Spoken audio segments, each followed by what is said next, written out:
فیضان مصطفیٰ کا دریا ہے غوث اعظم، فیضان مصطفیٰ کا دریا ہے غوث اعظم، اور لطف حیدری کا چشمہ ہے غوث اعظم۔ اس دل کو سنبھالوں گا کیسے، گر جاؤں گا سجدے میں فوراً، جب سامنے میرے محشر میں، جب سامنے میرے محشر میں۔ افسوس کی بات تو یہ ہے، اگر ہم اپنے معاشرے کو دیکھیں، حالت یہ ہو گئی ہے، بچے جوان ہیں مگر غسل کے فرائض سے ناواقف ہے، بندہ جوان ہو چکا ہے مگر نماز پڑھنی نہیں آتی، اس کو نماز کے فرائض ہی نہیں پتہ، بچہ جوان ہو چکا ہے وضو کے فرائض نہیں پتہ، بچیاں جوان ہو گئی ہیں مگر ان کو اپنے فرائض کا نہیں پتہ، ان کو اپنے مسائل کا نہیں پتہ۔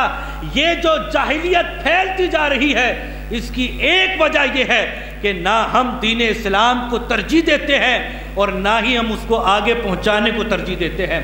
ہماری جب قرآن سے یہ بات ثابت ہو گئی، جب تفاسیر میں مفسرین کرام نے بھی اس کی وضاحت فرما دی کہ رسول اللہ صلی اللہ تعالی علیہ وسلم نہ صرف صحابہ کرام کا دلوں کا آپ نے تزکیہ فرمایا، بلکہ قیامت تک آنے والے مسلمانوں کے دلوں کا آپ تزکیہ فرما رہے ہیں۔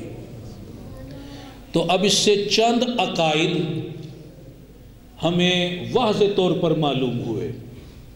پہلا عقیدہ، حضور زندہ ہیں صلی اللہ علیہ وسلم، زندہ ہیں تو دلوں کا تزکیہ فرما رہے ہیں۔ انبیاء کرام علیہم السلام اپنی قبروں میں زندہ ہیں، نماز پڑھتے ہیں۔ فرمایا کہ تفکروا فی خلق اللہ، اللہ تعالی کی مخلوق میں غور و فکر کرو۔ پھر غور و فکر کس لیے کرو؟ اللہ کی معرفت پانے کے لیے۔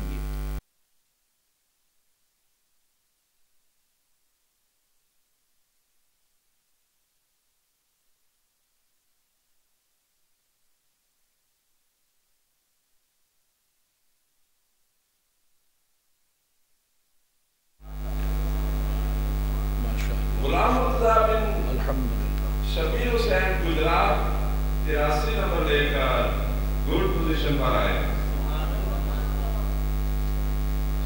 مجیب انگارہ کوٹ کراچی 88 نمبر لے کر بہتر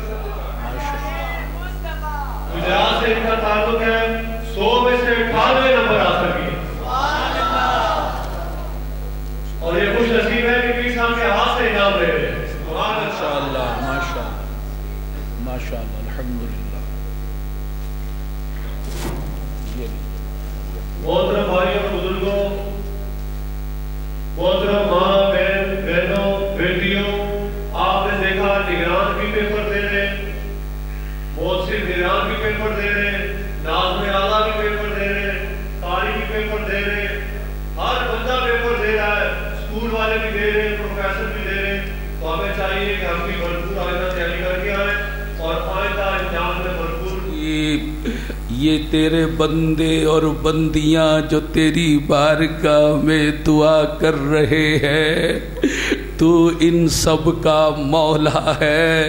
اے کریم و رحیم و رحمان و حنان و منان مولا، ان سب کی جانب ایک بار رحمت سے دیکھ لے، ایک بار کرم کی نظر ڈال دے۔